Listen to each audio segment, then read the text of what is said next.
today I'm making some healthy option meals.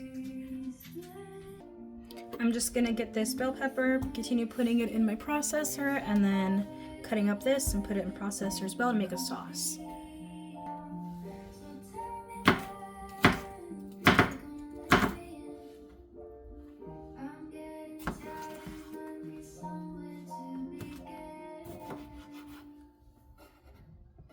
Now I pureed my bell pepper. Now I'm adding my tomatoes.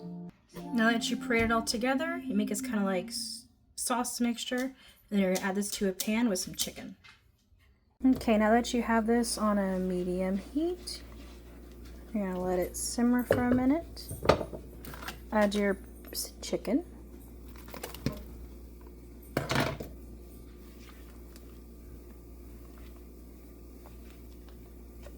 Oh, sorry.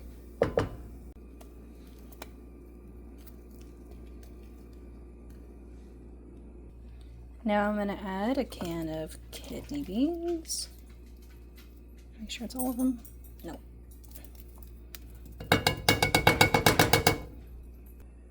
Now that you mix everything all together, you're just going to let it simmer. And we'll be back. So it's looking really good. Looks about ready, so I'm going to plate it and we'll be back. Okay, so this is your finished product and it's good and healthy.